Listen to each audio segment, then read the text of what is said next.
हाय। ये political science class 11th की book में constitution why and how chapter number 1, chapter number 2 rights in the Indian constitution, election and representation, executives, legislature, judiciary, federalism, local government, constitution as a living document.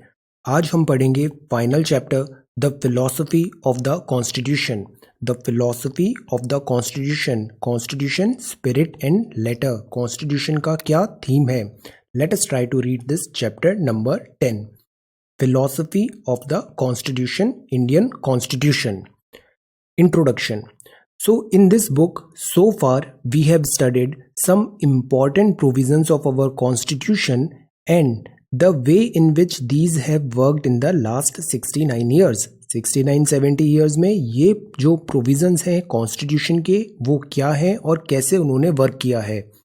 We also studied the way in which the constitution was made. Constitution कैसे बना था, circumstances क्या थे, जो हमारे founding father थे, constitutional maker थे, उन्होंने क्या सोच के ये प्रोविजंस ऐड किए थे. But have you ever asked yourself why leader of the national movement felt the need to adopt a constitution after achieving independence from British rule? इसका रिक्वायरमेंट क्यों हुआ? Why did they choose to bind themselves and the future generation to a constitution? उन्होंने bind क्यों किया? Because constitution एक guideline है जिसके within frame में कंट्री को आगे मूव फॉरवर्ड करना था. तो ऐसा क्यों हुआ? In this book, you have repeatedly visited the debates in the Constituent Assembly, but it should be asked why the study of the Constitution must be accompanied by a deep examination of the debates in the Constituent Assembly. अक्सर ये होता है कि हम final decision देखते हैं, but we should also look for the debate. ये जो डिस्कशंस हुए, डिबेट्स हुए, आर्ग्यूमेंट्स हुए और उसके बाद ये फाइनल डिसीजन आया, ये जो बैकग्राउंड स्टोरी है वो भी उतना ही महत्वपूर्ण है.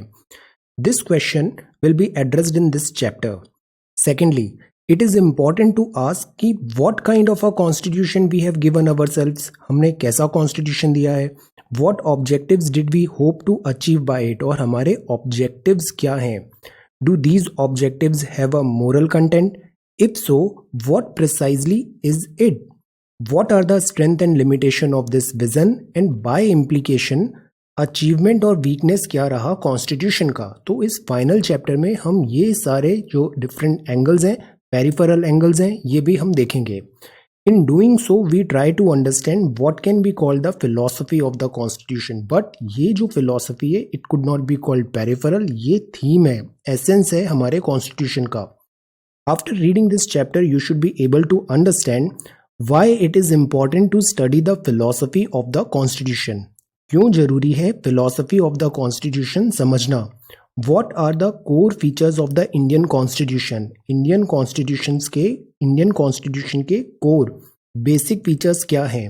And what are the criticism of the Constitution? And what are the limitations of the Constitution? तो ये सारे important questions के answer हम इस book में पढ़ते हैं. First, what is meant by the philosophy of the Constitution? Constitution की philosophy क्या है? See, some people believe that कि कॉन्स्टिट्यूशन है वो मेयरली कंसिस्ट ऑफ लॉज है and that laws are one thing, values and morality quite another. So constitution क्या केवल एक लॉ है, लॉ बुक है, और वैल्यूज एंड मोरालिटी एक दूसरी चीज होती है. Therefore we can have only a legalistic, not a political philosophy approach to the constitution. तो लीगली कुछ चीज है और दूसरी चीज है कि उसमें फिलोसफिकल, मोरल और दिस वैल्यू सिस्टम भी अटैच्ड है. So it is true that all laws do not have a moral content, but many laws are closely connected to our deeply held values. Laws हैं वो values से भी connected हैं. For example, a law might prohibit discrimination of persons on ground of language or religion. Law ये बात कर रहा है कि language और religion के basis में discrimination नहीं होना चाहिए. Such a law is connected to the idea of equality. और यहाँ बता रहे हैं इक्वालिटी कि लैंग्वेज और रिलीजन बेसिस में there is no discrimination at all. Such a law exist because we value equality. तो ये लॉ है, ये डिराइव हुआ है हमारे वैल्यू सिस्टम जो एम्फेसाइज करता है इक्वालिटी को. So therefore there is a connection between laws and moral values. We must therefore look upon the constitution as a document that is based on a certain moral vision, कुछ moral vision पे वो dependent है, based है. We need to adopt a political philosophy approach to the constitution. Now what do we mean by political philosophy? इसका क्या मतलब होता है approach to the constitution? So we have three things in mind. पहला, we need to understand कि conceptual structure of the constitution क्या था, क्या कॉन्सेप्ट्स थे, क्या थीम था जिसने कॉन्स्टिट्यूशन का बेसिक स्ट्रक्चर बनाया. What does this mean? It means that we must ask question like what are the possible meanings of term. जैसे कीवर्ड्स होते हैं, जैसे कुछ कीवर्ड्स हैं राइट्स, राइट्स का क्या मतलब है, सिटीजनशिप इसका क्या मतलब है, माइनॉरिटी, डेमोक्रेसी, ये बड़े इंपॉर्टेंट कीवर्ड्स हैं एंड इनका क्या मीनिंग है, क्या वैल्यू है. Second, further, we must attempt to work out a coherent vision of society and polity conditional upon an interpretation of the key concepts of the constitution. So ये concepts हैं, key values हैं, इन सबको हमें coherent बनाना है और society और political conditional को यहाँ पे interpretation आगे लाना है. We must have a better grasp of the set of ideals embedded in the constitution. फिर फाइनल पॉइंट था कि Indian constitution must be read in conjunction, साथ में with the constituent assembly debates in order to refine and raise to a higher theoretical plane. So that is why final outcome is important, but at the same time it is important कि background में क्या वहाँ पे action work हुआ है. The justification of value embedded in the constitution. Philosophical treatment of a value is incomplete if a detailed justification for it is not provided. For example, we have given right article 14 है, right to equality है, हमारे यहाँ DPSP है, तो justification होना चाहिए कि ये DPSP क्यों include किया गया है constitution में. What is the reason? What is the justification for this action? So when the framers of the constitution chose to guide Indian society and polity by a set of value, there must have been a corresponding set of reason. For every action there is a reason. एक reason होता है, वो reason ने उसको derive किया. Many of them though may not have been fully explained, but political जो इस time पे circumstances थे और जो debates हुआ, constitution framers ने जो debate किया हाउस में, वो बताता है background reason behind a certain decision. यहाँ है, does it mean that all constitution have a philosophy? Yes. Or is it that only some constitution have a philosophy? In usual philosophy होती है, every constitution के पीछे एक story होती है. Then जैसे ये Japanese constitution of 47 है, ये popularly known as peace constitution है. Preamble इसका बोलता है कि we the Japanese people desire peace for all time and are deeply conscious of the high ideals controlling human relationship. ये 47 का है, ये second world war just and हुआ है, Hiroshima Nagasaki, and second world war के बाद ये जो फेज आया तो ये उस फेज की ये प्रायोरिटीज डिक्टेट कर रहा है. Philosophy of the Japanese constitution is thus based on the ideal of peace. Article 9 बताता है जापानीज कॉन्स्टिट्यूशन का कि aspiring sincerely to an international peace based on justice and order, Japanese people forever renounce war as a sovereign right of the nation and the threat or use of force as means of settling international disputes. This was their philosophy. In order to accomplish the aim of the preceding paragraph, land, sea and air force as well as the other war potential will never be maintained. तो ये एक bold statement लिया Japan ने, उनके constitution में लिखा, तो ये बता रहा है उनकी philosophy को. This shows how the context, because everything को अगर कॉन्टेक्स्ट से देखते हैं तो उसकी बेटर अंडरस्टैंडिंग होती है. तो हमें अभी जापान का कॉन्टेक्स्ट देखा हमने, तो इसके बाद ये हमें समझ में आया कि जापान ने ऐसे अपनी प्रायोरिटीज क्यों रखी. This shows how the context of making the constitution dominates the thinking of the constitution maker. Very good example. Now यहाँ लिखा है पॉलिटिकल फिलोसफी अप्रोच होती है कॉन्स्टिट्यूशन की, ये नीडेड है not only to find out the moral content expressed in it and to evaluate its claim, but possibly to use it to arbitrate between varying interpretation of the many core values in our polity. For example, you take one action, उसका बहुत सारा interpretation हो सकता है. Now वो जो interpretation होगा वो उसमें वो इंटरप्रिटेशन करेक्ट होगा जो पूरे बैकग्राउंड के साथ कोहेरेंट है और सिंक है. So that is why constitution के जो आर्टिकल्स हैं, थीम है, कीवर्ड्स हैं, उनका वेरिड इंटरप्रिटेशन पॉसिबल है. तो दैट इंटरप्रिटेशन इज करेक्ट माना जाएगा जहां पे ये सारी चीजें बैकग्राउंड और जो डिबेट्स है और जो डिस्कशंस है उसके साथ जो इंटरप्रिटेशन सिंक हो रहा है, कोहेरेंट हो रहा है, तो वो वैलिड होगा.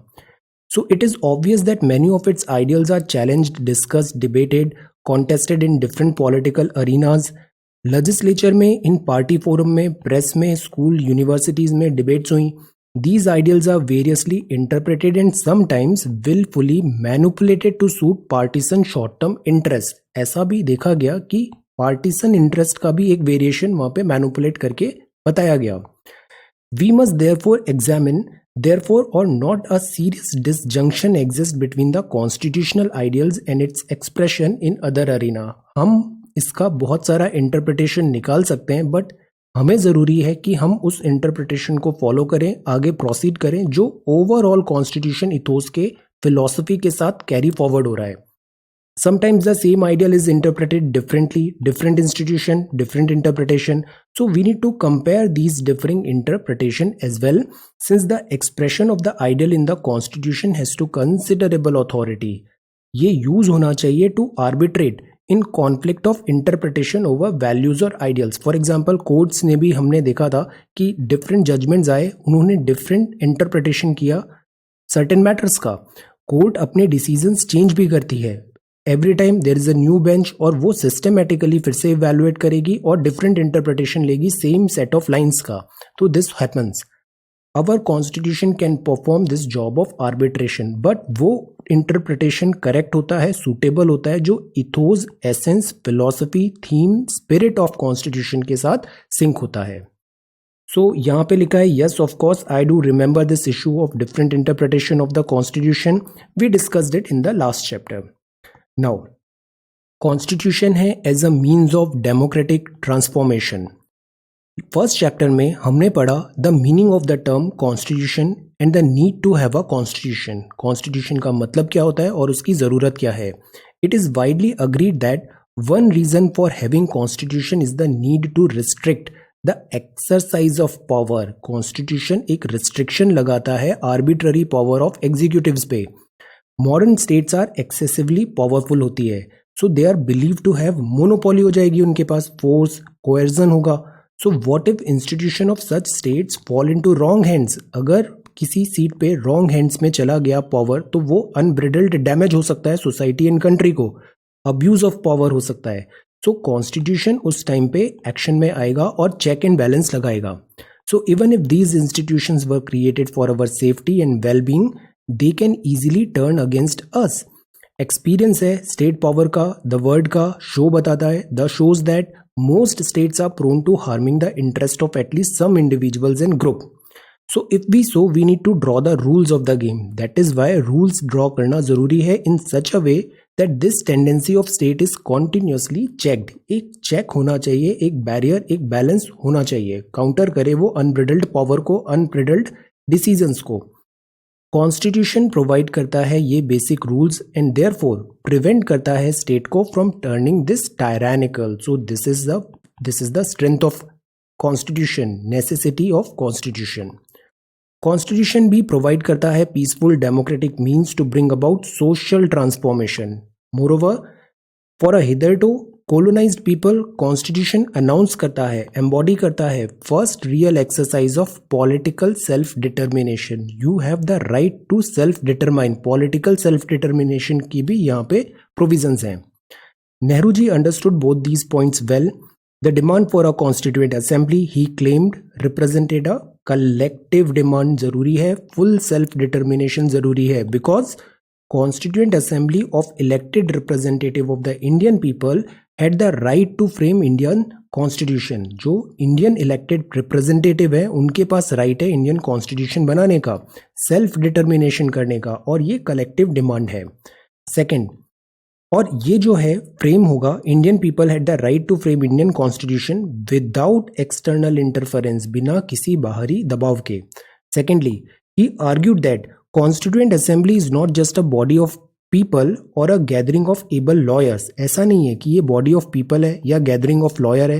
Rather, it is a nation on the move. See the words nation on the move. Throwing away the shell of its past political and possibly social structure. New India. Fashioning for itself a new garment of its own making. Indian constitution designed है to break the shackles of traditional social hierarchies and to usher in a new era of freedom, equality and justice. So these were all जो उनके constitutional framer makers के मन में चल रही थी ये सारी बातें. So we can say that the members of the Constituent Assembly were all eager to bring social transformation because Indian society उस time में काफ़ी ज़्यादा plagued थी different मैल प्रैक्टिसेस से. सो उसको भी रिमूव करना बहुत ज़रूरी था. But we also keep saying that all view points were represented in the assembly, collected था और सेल्फ डिटर्मिनेशन यहाँ पे इंश्योर करना था. This approach had the potential of changing the theory of constitutional democracy all together. According to this approach, constitution exist not only to limit people in power, जो executives हैं, power जिनके पास में है उनकी पावर को लिमिट करना है, बट टू एम्पावर करना है those who traditionally have been deprived of it. तो एक बैलेंस ऑफ पावर भी यहाँ पे कॉन्स्टिट्यूशन इंश्योर करेगा. Constitution give vulnerable people the power to achieve collective good. This is the important keyword, collective good is required. Now why do we need to go back to the constituent assembly? See, why look backward and bind ourselves to the past? क्योंकि कई बार जो की होती है वो हमारे history में past में रहती है. So that may be the job of a legal historian to go in to the past and search for the basis of legal and political ideas. But why should students of politics be interested in studying the intention and concerns of those who frame the constitution? Because इससे better understanding होगी theme, ethos, philosophy की. Why not take account of changed circumstances and define anew the normative functions of the constitution? ऐसा सवाल है.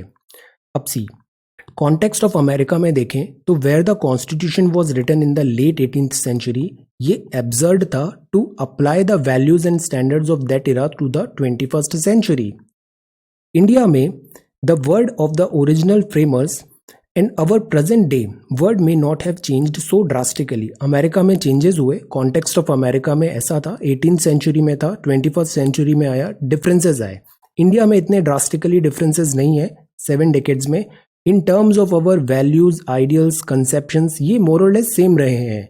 We have not separated ourselves from the world of the constituent assembly.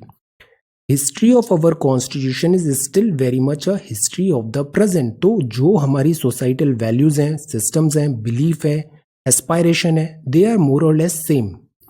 Now read again the quotes from the debates of CAD, constitution assembly, given in the following chapter. Do you think that argument in those quotation have relevance for our present time? Quotes chapter 2, quotes in chapter 7 में. Now, furthermore, we may have forgotten the real point underlying several of our legal and political practices. हम कई बार कुछ चीज़ें miss out हो जाती है. That is why complete picture देखने के लिए we should go to the roots. Simply because somewhere down the road we begin to take them for granted. कुछ चीज़ें हम for granted लेने लग जाते हैं और उसका essence हम we tend to forget.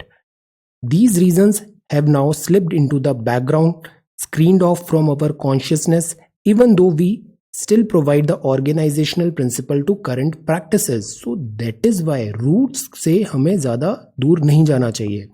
When the going is good, the forgetting is harmless. जब सब ठीक चल रहा है तो हम अगर बेसिक्स भूल भी जाते हैं, but because we are doing good, so there is no issue. But when these practices are challenged or threatened, neglect of the underlying principles can be harmful. Basics, that is why we should not ignore. In short, to get a handle on current constitutional practices, to grasp their value and meaning, we may have no option but to go back in time to the Constituent Assembly debates and perhaps even further back in time to the colonial era.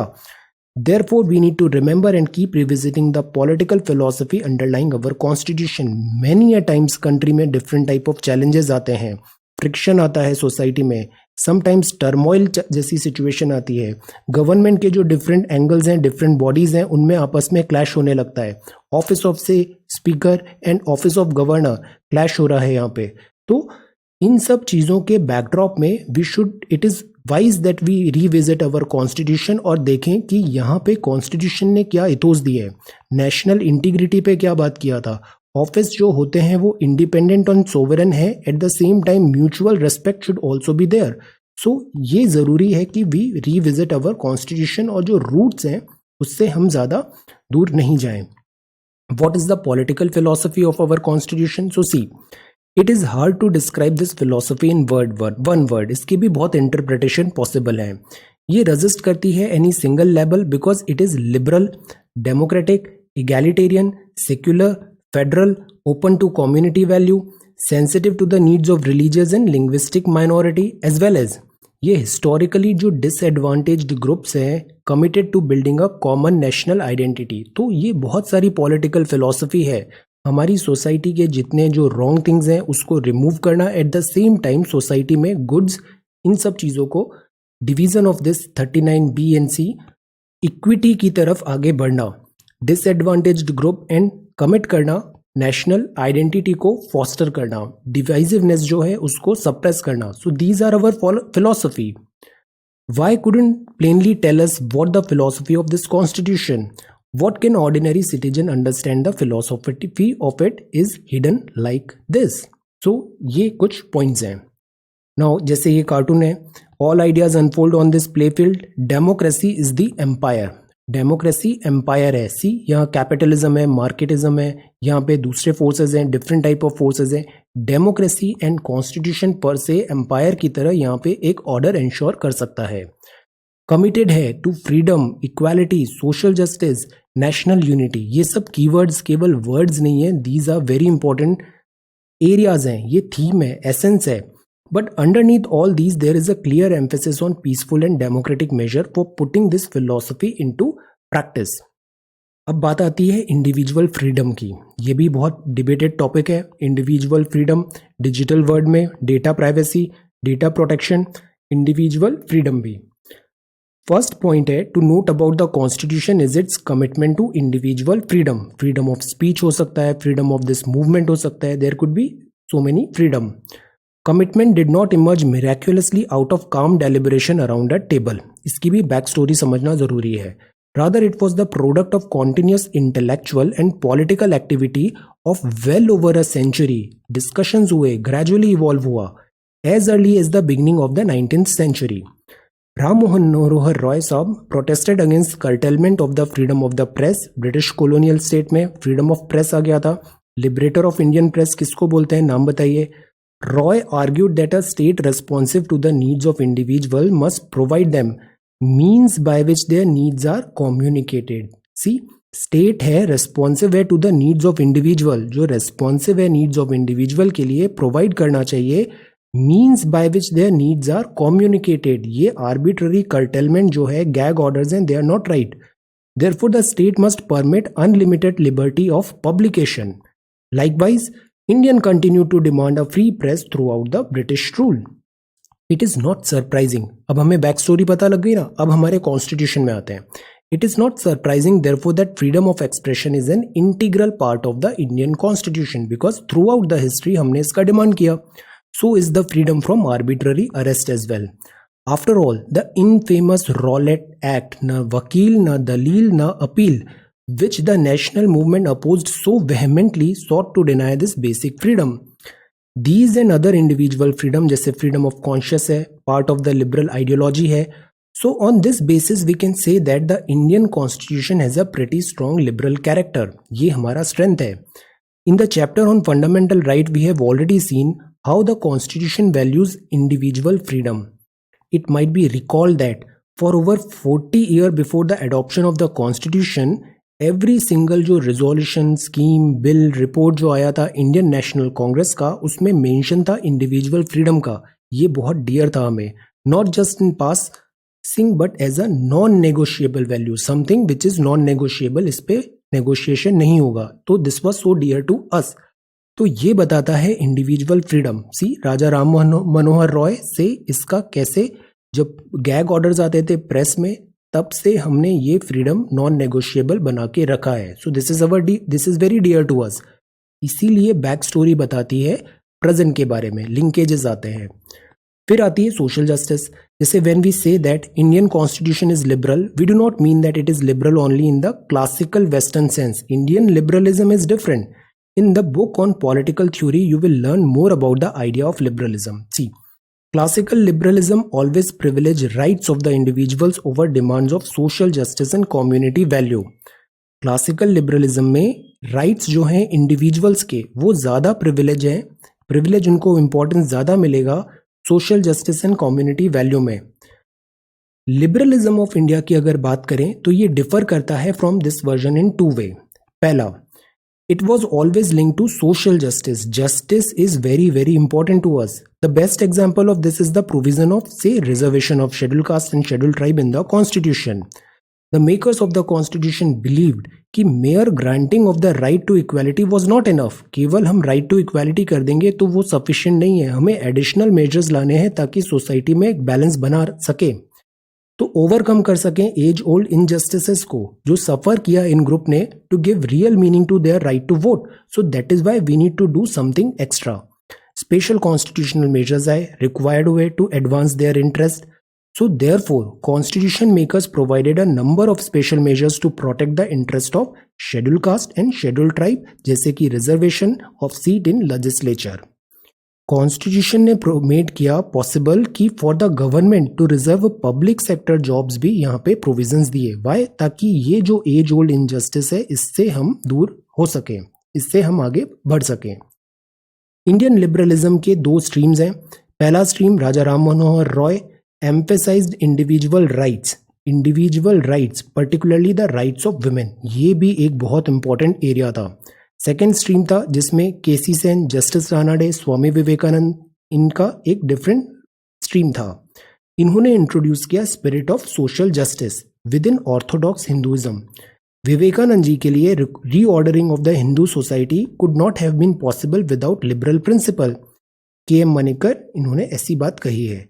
तो ये Indian liberalism, the point is different है western liberalism से। ये tailor made है Indian needs and aspirations के लिए। फिर बात आती है respect for diversity and minority rights का। इंडियन कॉन्स्टिट्यूशन एनकरेज करता है equal respect with in community. Equality is important, diversity का रेस्पेक्ट करना जरूरी है, minority rights. This was not easy in our country, first because communities do not always have a relationship of equality. अब इसको ensure करना difficult है diverse country like India के लिए। They tend to have hierarchical relationship होती है with one another, as in the case of caste. So this was a thing in Indian context. Second, when these communities do see each other as equal, they also tend to become rivals, as in the case of religious community. तो ये भी एक challenge है. So this was a huge challenge for the makers of the constitution. इस चीज को कैसे दूर करें इन दोनों चीजों को? How to make communities liberal in their approach, foster करें sense of equal respect among them under existing conditions of hierarchy और intense rivalry। तो ये equality कैसे ensure किया जाए? It would have been very easy to resolve this problem by not recognizing communities at all। तो जो root cause है हम communities को ही discard कर देते हैं, recognize नहीं करते, as most western liberal constitutions में ऐसा ही किया जाता है। But this would have been unworkable and undesirable in our country India। उस टाइम का जो इंडिया था especially तब। So this is not because Indians are attached to community. हमारे यहाँ यूजुअली कम्युनिटी पे बहुत ज़्यादा एम्फेसाइज होता है more than other. Individuals everywhere also belong to cultural community. तो केवल ये रीज़न नहीं है कि हम अटैचमेंट ज़्यादा है कम्युनिटी से, बट ये भी है individuals everywhere also belong to cultural community and every such community has its own value.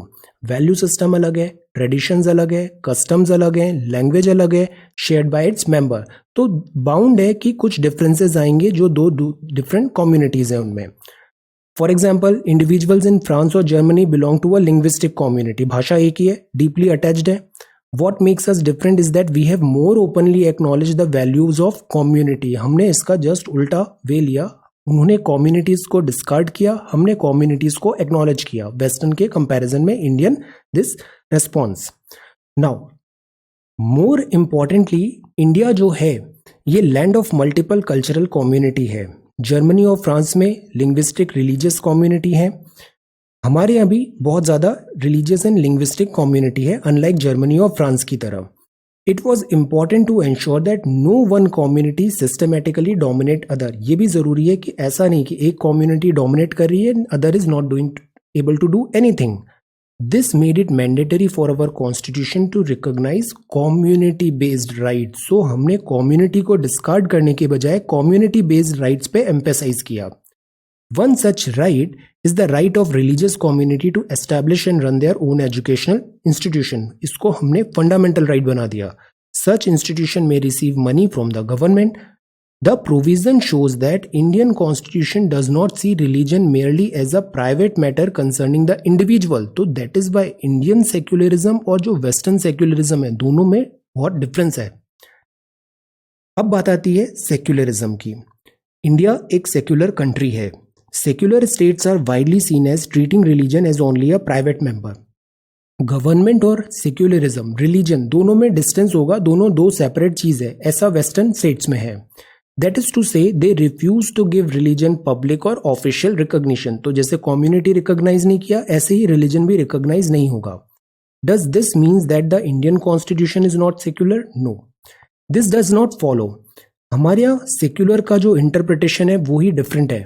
Was not initially mentioned, पहले नहीं था, ये exclusively mention नहीं था Indian Constitution में, पर हमारा हमेशा से secular Constitution रहा है।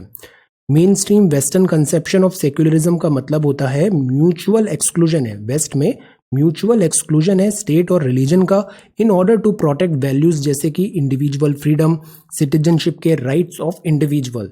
तो ये होता है वेस्टर्न सेक्युलरिज्म कि वहां पे एक्सक्लूसिव है, गवर्नमेंट अलग है, रिलीजन अलग है, there is no relation between the two. India में ऐसा नहीं है। This is something that you will learn more about in political theory. The term mutual exclusion का मतलब है रिलीजन और state must stay away from the internal affair of one another. State must not interfere in the domain of religion and religion likewise should not dictate state policy और influence the conduct of the state. दूसरे शब्दों में mutual exclusion का मतलब होता है religion और state must be strictly separated. ये दोनों दो अलग अलग चीज होगी, religion and state. Now what is the purpose behind strict separation? ऐसा क्यों किया? To safeguard freedom of individual को। States which lend support to organized religions make them more powerful। तो that is why state को अलग कर दिया, religion अलग हो गया। Then they already are।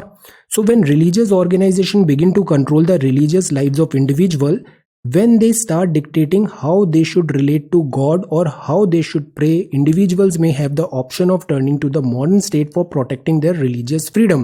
तो ये एक चेक गार्ड हो गया कि रिलीजन अगर डिक्टेट करने लग जाए लाइफ को तो स्टेट वहां पे हमेशा रहेगा मॉडर्न वे ऑफ लाइफ को इंश्योर कराने के लिए, कॉन्स्टिट्यूशनल वे को इंश्योर कराने के लिए। तो what help would be a state offer them if, अगर दोनों एक्सक्लूसिव नहीं होंगे तो ये चेक गार्ड सेफ गार्ड नहीं होगा। सो दैट इज वाई इन्होंने सेपरेट किया सरकार को और रिलीजन को।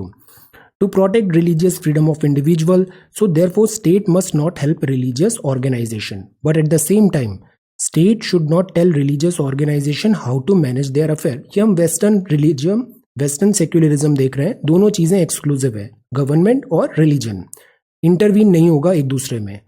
The state must therefore not hinder religious organisation either. So in short, state should neither help nor hinder religion, instead they should keep themselves at an arms length, distance में रखना है। This has been the prevalent western conception of secularism. तो ये तो था waste. अगर हम Indian की बात करें तो इंडिया में कंडीशन इन इंडिया डिफरेंट है। Respond to the challenges they posed, makers of the constitution had to work out an alternative conception of secularism. तो इसको भी हम टेलर मेड करेंगे इंडियन रिक्वायरमेंट पे। They departed from the western model in two ways and for the two different reason. तो हम अब थोड़ा डिफरेंटली वर्क करेंगे। राइट्स ऑफ रिलीजियस ग्रुप की बात करते हैं। पहला, as mentioned earlier, they recognized that inter-community equality was as necessary as equality between individuals। communities के बीच में equality लाना है, individuals के बीच में भी equality लाना है। This was because a person's freedom and sense of self-respect जो है ये directly dependent है upon the status of our community। अगर कम्युनिटी डोमिनेट बाय अनदर है, एक कम्युनिटी दूसरे को डोमिनेट कर रही है, then its member would also be significantly less free because वो भी कम्युनिटी पे डिपेंडेंट है। So on the other hand their relations were equal marked by an absence of domination. Then its member would also walk about with dignity, self respect and freedom. तो Indian constitution grant करता है rights to all religious community, जैसे कि right to establish and maintain their educational institutions. हर community को, because हमने community भी recognise किया है, राइट है कि आप एस्टैब्लिश करो, मेंटेन करो अपने एजुकेशनल इंस्टीट्यूशंस को। Freedom of religion in India का मतलब है freedom of religion of both individual and community. Individual को भी फ्रीडम है और कम्युनिटी भी हमने रिकॉग्नाइज किया है, they also have got this religious freedom. State के पास पावर ऑफ इंटरवेंशन है, तो वेस्टर्न की तरह नहीं है कि एक्सक्लूसिव है, स्टेट इंटरवीन कर सकता है। Separation in India could not mean mutual exclusion. Why is it so? Because religiously sanction customs हैं, जैसे अनटचेबिलिटी था, deprived individual of the most basic dignity and self respect, तो इसको हटाना जरूरी था। Such customs were so deeply rooted and pervasive that without active state intervention ये चीज हटाना पॉसिबल नहीं था। So that is why state का इंटरवेंशन होगा रिलीजियस मैटर्स में भी। Without active state intervention possible नहीं था, तो there was no hope for their dissolution.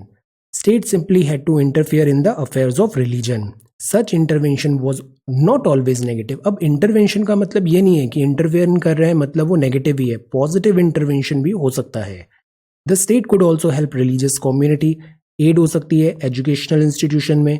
State में हेल्प और hinder religious community depending on which mode of action promotes value such as freedom, equality. ये cornerstone है हमारे constitution के।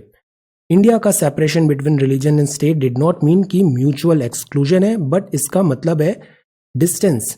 Rather complex idea है, प्रिंसिपल्ड डिस्टेंस है, complex idea है, allow करता है स्टेट को डिस्टेंट होने के लिए from religion so that it can intervene और abstain from interference depending upon which of these two would better promote liberty. तो दो स्टेट है वहां पे एक फॉर्मिडेबल डिस्टेंस पे रहेगा, प्रिंसिपल डिस्टेंस पे रहेगा, बट अगर इंश्योर करना है लिबर्टी, इक्वालिटी, सोशल जस्टिस, तो स्टेट वहां पे फिर इंटरवीन करेगा।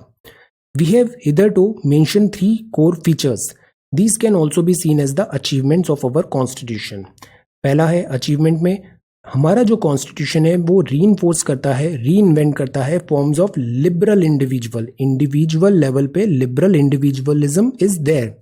This is an important achievement because this is done in the backdrop of a society जहां पे community values are often indifferent और hostile to individual autonomy. Community जो values हैं, कम्युनिटी की जो वैल्यूज हैं वो कई बार इनडिफरेंट, हॉस्टाइल हो जाती है इंडिविजुअल ऑटोनॉमी को, तो that is why individual autonomy भी हमें इंश्योर करानी है। कॉन्स्टिट्यूशन रीइंफोर्स, रीइन्वेंट करता है forms of liberal individualism. Second, constitution uphold करता है प्रिंसिपल ऑफ सोशल जस्टिस भी without compromising on individual liberty. तो सोशल जस्टिस भी है बट इंडिविजुअल लिबर्टी पे कॉम्प्रोमाइज नहीं है। कॉन्स्टिट्यूशनल जो कमिटमेंट है to caste based affirmative action programme show करता है how much ahead India was compare to the other nation. For example, can one forget that affirmative action program in the US were begun after the 1964 civil rights? See, after so many years, 2 decade बाद after they were constitutionally entrenched in India, और जबकि India में day 1 से हमने इन सब बातों का ध्यान रखा है।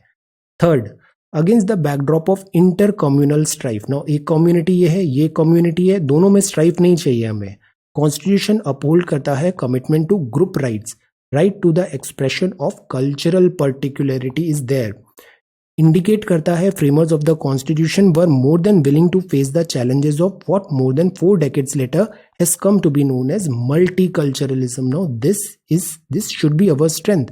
तो इसके भी हमने वहां पे इंश्योर कर रखा है कि इंटर कम्युनल स्ट्राइफ के अगेंस्ट कॉन्स्टिट्यूशन रहेगा, इसको सपोर्ट नहीं करेगा। एक और बहुत इंपॉर्टेंट स्ट्रेंथ है वो है यूनिवर्सल फ्रेंचाइजी की।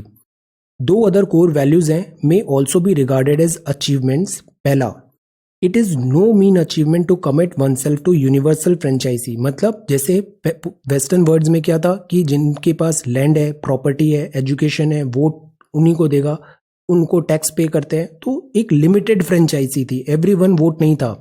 फ्रेंच रिवॉल्यूशन हुआ और फ्रेंच रिवॉल्यूशन के बाद 1946-47 आ गया, तब तक वहां पे विमेन को राइट टू वोट नहीं मिला था, बट इंडिया में ऐसा नहीं है। इंडिया में डे 1 से हमारे यहाँ यूनिवर्सल एडल्ट फ्रेंचाइजी है, हर इंडिविजुअल को जो 18 लीगल है और वो वोट देने का अधिकार मिलेगा, कोई डिफ्रेंशिएशन नहीं है। Specially when there is widespread belief की ट्रेडिशनल हायरार्की इन इंडिया है आर कंजील्ड एंड मोर और less impossible to eliminate. Right to vote हमने तब भी दिया और हर कम्युनिटी को मिला है, हर सेक्शन ऑफ सोसाइटी को इक्वल सिंगल वोट वहां पे मिलेगा। Vote recently extended to women and to working class in stable Western democracy. But India में day one से है. Idea of a nation took root among the elite. Idea of democratic self-government follow हुआ. Indian nationalism always conceived of a political order based on the will of every single member of society. तो every member count. The idea of universal franchisee lay securely within the heart of nationalism. Constitution of India Bill 1895, first non-official attempt at drafting the constitution जो था, the author declared that every citizen, anyone जो born in India है, had a right to take part in the affairs of the country and be admitted to public office. जब Motilal Nehru ji Birkenhead challenge आया, report 1928 reaffirm किया conception of citizenship, reiterate किया कि every person of either sex who has attend the age of 21 is entitled to vote for the vote of representation और parliament में.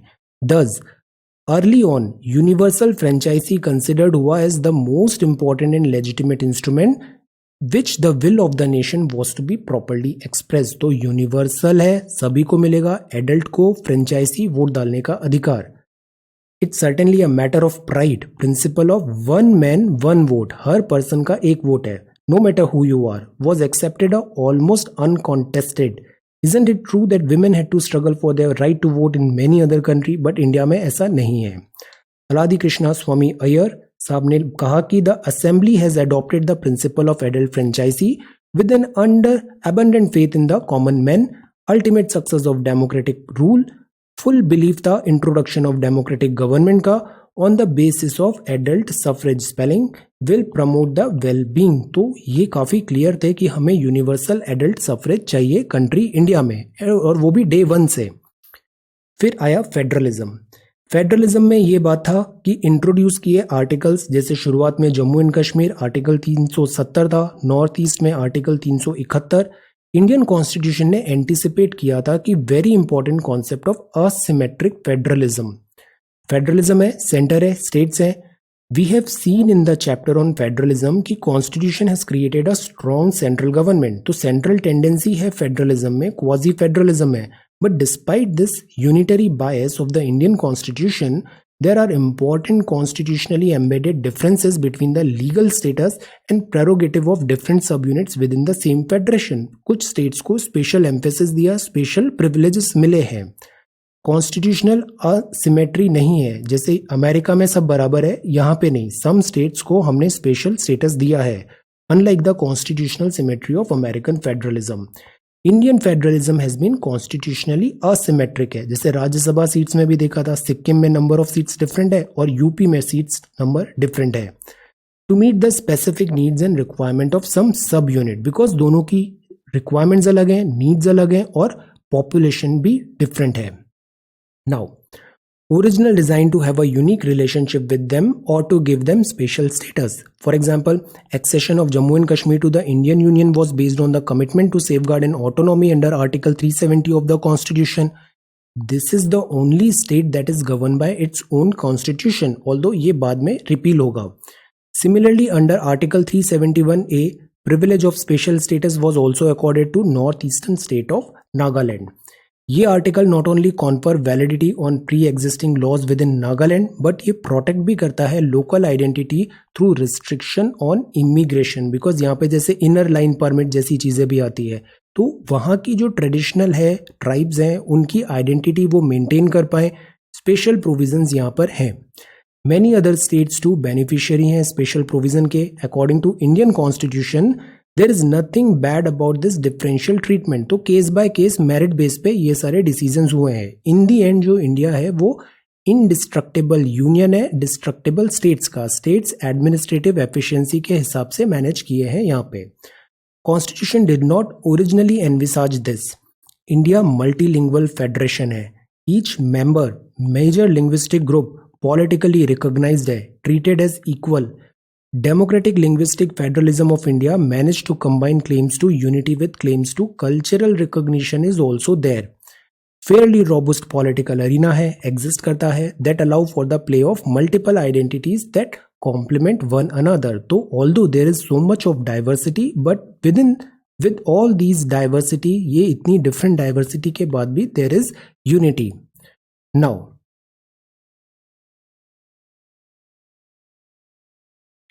सो एक fairly robust political arena है that exist that allows for the play of multiple identities that complement one another.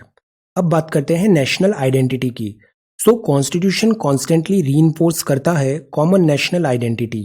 Common national identity, हमारे यहाँ state wise citizenship नहीं है, केवल एक ही सिटीजनशिप है, आइडेंटिटी सेम है। In the chapter on federalism you have studied how India strives to retain regional identities along with एक नेशनल आइडेंटिटी भी है।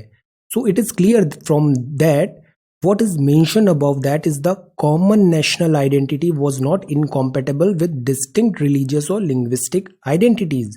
So Indian Constitution ने ट्राई किया एक बैलेंस बनाने का इन डिफरेंट आइडेंटिटीज में। Preference was given to common identity under certain conditions. ये क्लैरिफाई किया गया डिबेट में कि separate electorate based on religious identity which the constitution reject करता है। सेपरेट इलेक्टोरेट जो रिलीजियस आइडेंटिटी बेस्ड होगा वो एक्सेप्टेबल नहीं है। Separate electorate were rejected not because they focus differences, इससे फिशर्स क्रिएट हो रहे थे रिलीजियस कम्युनिटी में, because they endangered a simple notion of national unity, they endangered healthy national life. तो हमने सेपरेट इलेक्टोरेट रिजेक्ट कर दिया। Force unity, our constitution sought to evolve true fraternity, goal dear to the heart of Dr. Ambedkar. Sardar Patel put it, the main objective was to evolve one community होना जरूरी है। इन्होंने कहा but in the long run it would be in the interest of all to forget that there is anything like majority or minority in the country and that in India there is only one community, केवल एक ही community है। इस गोल की तरफ हमें आगे बढ़ना है। प्रोसीजरल अचीवमेंट्स देखें तो all these 5 core features are what might be called substantive achievement of the constitution. There were also some procedural achievements भी हैं। अचीवमेंट्स क्या हैं? जैसे पहला, इंडियन कॉन्स्टिट्यूशन रिफ्लेक्ट करता है फेथ पॉलिटिकल डेलिब्रेशन में। पॉलिटिकल डेलिब्रेशन है हमारे यहाँ, हम जानते हैं मैनी ग्रुप्स हैं, इंटरेस्ट है, were not adequately represented in the constituent assembly, but जो डिबेट्स हुई थी असेंबली में इस कॉन्स्टिट्यूशन बनाते वक्त amply show that the makers of the constitution wanted कि ये inclusive हो, exclusive नहीं, inclusive हो, approach हो, possible जितना हो सके। open ended approach indicate करती है willingness of people to modify their existing preferences, in short to justify outcome by reference not to self interest but to reason। हम इस collective inclusivity की तरफ बढ़ेंगे। it also shows a willingness to recognize creative value in differences and disagreement। Differences and disagreements are not bad per se, but it is important to recognize creative value, willingness to recognize creative value। Second जो था procedure में achievement, reflect करता है spirit of compromise and accommodation. ये जो words है compromise and accommodation should not always be seen with disapproval नहीं है। अगर कॉम्प्रोमाइज एंड अकोमोडेशन है, this is the way, not all compromises are bad. अगर something of value is traded off for more self interest, because इतनी सारी diversity रह रही है तो there has to be certain compromises and accommodation required है उसको फंक्शन करने के लिए। तो we naturally have compromised in the bad sense. अगर ऐसा है सेल्फ इंटरेस्ट पे है तो वो बैड सेंस है, otherwise not. If one value is partially traded off for another value, specially in an open process of free deliberation among equal, तब compromise जो आया है manner can hardly be objected to. Societies accommodate कर रही हैं upliftment of certain other society. For example taxation होता है हमारे यहाँ, प्रोग्रेसिव टैक्सेशन है, जो ज़्यादा रिच हैं उन पे ज़्यादा टैक्सेशन लग रहा है, जिनके पास पैसे कम है उन पे टैक्स स्लैब कम है। तो हम यहाँ पे डिफरेंटली ट्रीट कर रहे हैं लोगों को, but that is again accommodation हो रहा है यहाँ पे और वो एक्सेप्टेबल है। We may lament that we could not have everything but to secure a bit of all the things important morally blameworthy, जो can not be morally blameworthy हों। Besides, एक कमिटमेंट है टू द आइडिया कि decision on the most important issues must be arrived at consensus होना बहुत जरूरी होता है, rather than by majority vote. ये भी इक्वली मोरली कमेंडेबल चीज है। तो ये तो सारी चीजें हुई अच्छी कॉन्स्टिट्यूशन की। अगर हम क्रिटिसिज्म देखें तो Indian constitution can be subjected to so many criticism. There may be briefly mention कुछ हो सकते हैं, जैसे ये अनविल्डी है, बहुत बड़ा कॉन्स्टिट्यूशन है। सेकंड, अनरिप्रेजेंटेटिव था। Third, alien to our condition था, इंडियन कंडीशंस पे उस टाइम पे एलियन था, अनरिप्रेजेंटेटिव था, अनविल्डी था। क्रिटिसिज्म अब ये होता है अनविल्डी का, वो था कि entire constitution of a country must be found in one compact document, तो दैट इज बाय एलिफेंटाइन साइज हो गया, लॉयर्स पैराडाइज भी बोलते हैं, बड़ी कॉम्प्लिकेटेड लैंग्वेज है। So but this is not true even of countries जैसे यूएस है which do not have a compact constitution. Fact है कि कंट्री का जो कॉन्स्टिट्यूशन है वो identified with a compact document and with other written documents with constitutional status. Written और non written में ये होता है कि रिटन में एक सिंगल डॉक्यूमेंट होता है जहां पे सारी चीजें कलेक्टेड एंड प्रेजेंटेड है, अनरिटन में वेरी वेरी डिफरेंट अलग अलग रेगुलेशंस हैं, लॉज हैं, डिफरेंट लॉज हैं और वो कलेक्टिवली वर्क होता है उनके थ्रू। तो ये डिफरेंस होता है रिटन एंड नॉन रिटन में। इंडिया का रिटन कॉन्स्टिट्यूशन है और एक ही कॉन्स्टिट्यूशन में सारी चीजें आ गई हैं, दैट इज वाई इसका साइज काफी बड़ा हो गया है। It is possible to find important constitutional statements and practices outside one compact document. Case of India में such details, practices, statements are included in one single document, तो that is why size इसका grow हो गया है, elephantine हो गया है. Document somewhat large in size.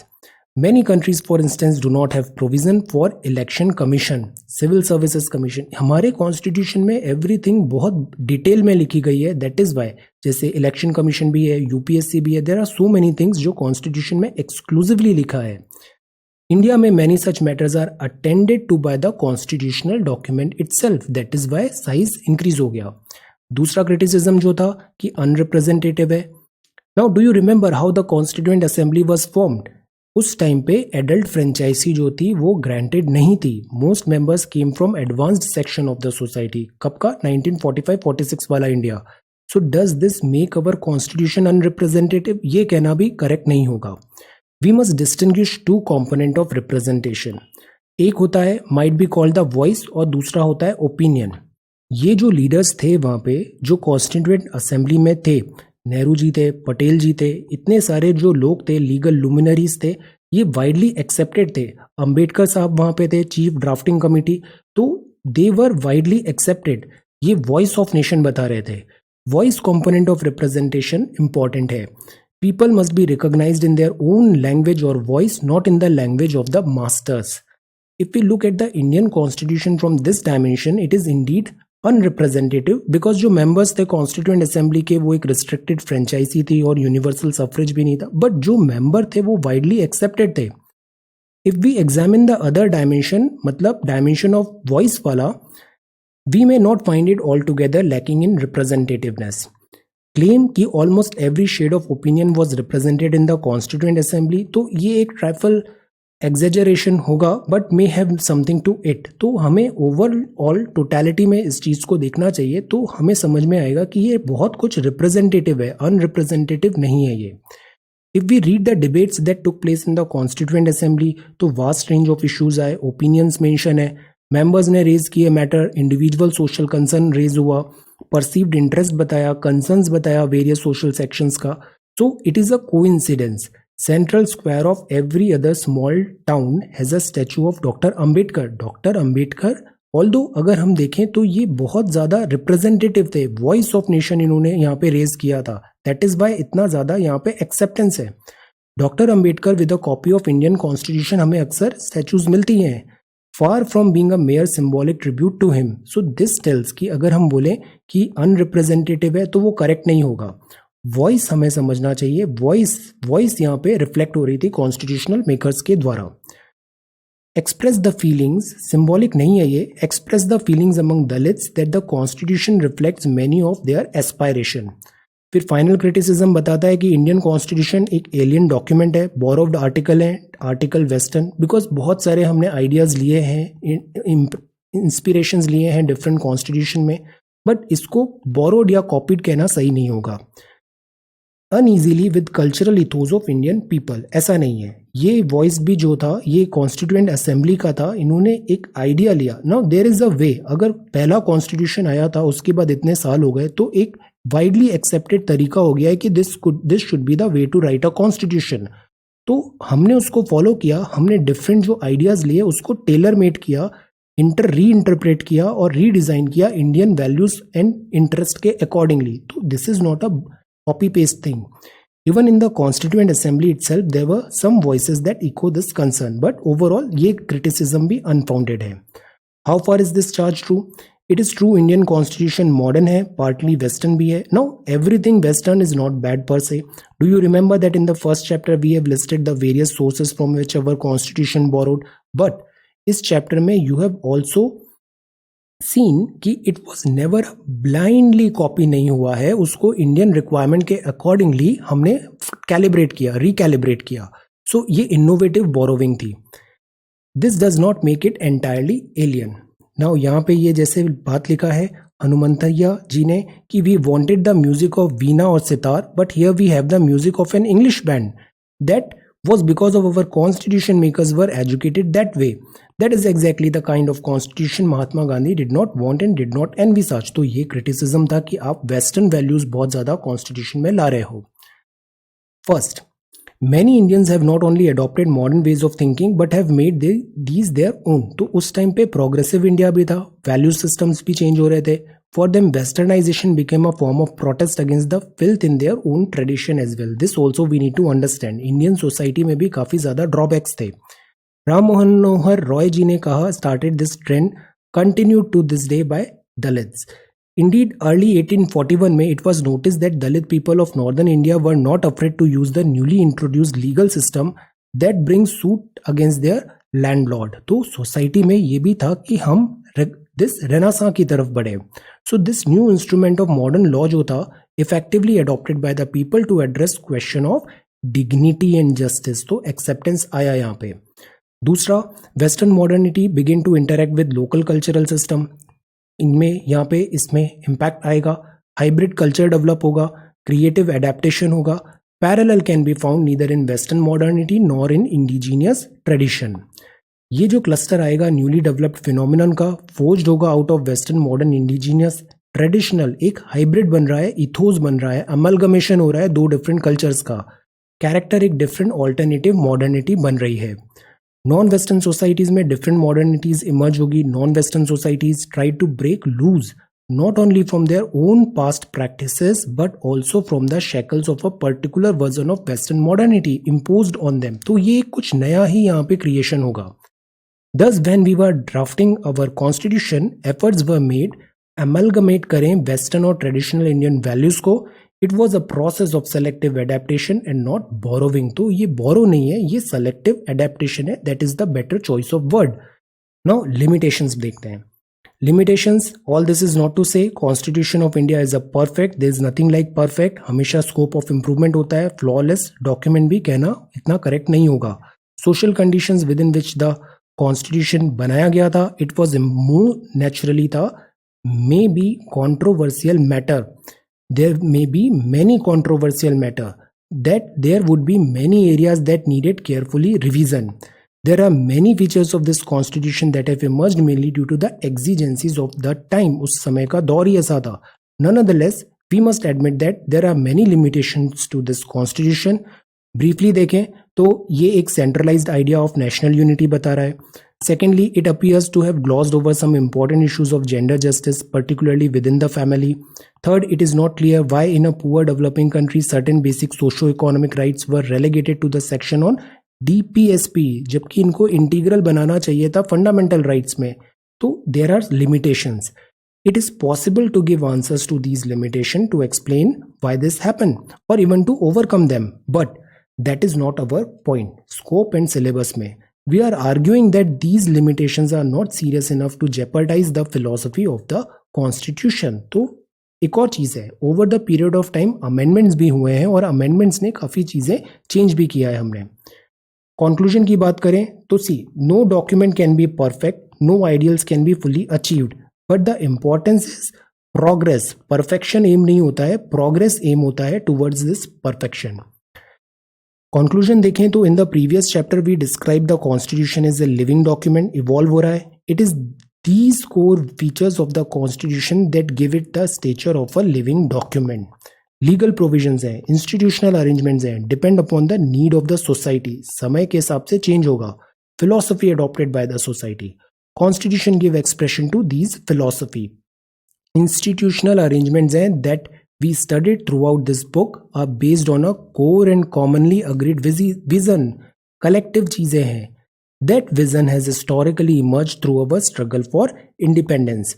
Constituent Assembly was the platform on which the vision was seated, stated, refined, articulated in legal institutional form. This is important. Legal institutional form में ये सारे vision को हमने जगह दिया. Thus, Constitution become the embodiment of this vision. Many people have said best summary of this vision or the philosophy of the Constitution is to found in the preamble. Preamble को हम बोलते हैं introduction part है हमारे Constitution का. Have you carefully read the preamble? By heart this preamble very important. इसके जो keywords है, essence है, ये पूरा एक बताता है summary Constitution का. Apart from the various objectives mentioned in it, the preamble makes a very humble claim. Constitution is not given by a body of great men. It is prepared and adopted by we the people of India. We the people of India. People are themselves the makers of their own destiny and democracy is the instrument that people have used for shaping their present and their future. More than 5 decades since the Constitution draft hua, we have fought over many matter. We have seen that the courts and the governments have disagreed on many interpretation. Center and states have many differences of opinion. Political parties have fought bitterly, perfectly okay. As you will study next year, our politics has been full of problems and shortcomings, perfectly okay. And yet, if you ask the politicians or the common citizen, you will find that everyone continues to share in that famous vision embodied in the Constitution. We want to live together and prosper together on the basis of the principles of equality, liberty, fraternity. ये है essence हमारे Constitution का, Indian ethos, philosophy of Constitution का. This sharing in the vision or the philosophy of the Constitution is the valuable outcome of the working of the Constitution. 1950 में making of this Constitution was a great achievement. Today keeping alive the philosophical vision of the Constitution सबसे important achievement होगा. Excellent conclusion. ये exercise है, try to solve these question. इससे better understanding develop होती है. You can get this NCERT PDF from this NCERT website. ये options हैं. Constituent assembly की डिबेट्स हुआ, इंडियन कॉन्स्टिट्यूशन और वेस्टर्न आइडियाज़ में इनमें क्या डिफरेंसेस आते हैं, सेक्युलरिज्म हमारा जो कॉन्सेप्ट है वो कैसे डिफरेंट है, इंडियन कॉन्स्टिट्यूशन में किन फिलॉसफीज़ किन वैल्यूज़ पे इन्होंने एम्फेसाइज किया. So this completes our chapter number 10. Philosophy भी अब हमने कंप्लीट कर लिया है. तो पॉलिटिकल साइंस की क्लास 11th की ये पूरे chapters 10 chapters we have covered. So thank you so much for watching this video. Take care, study well and be safe.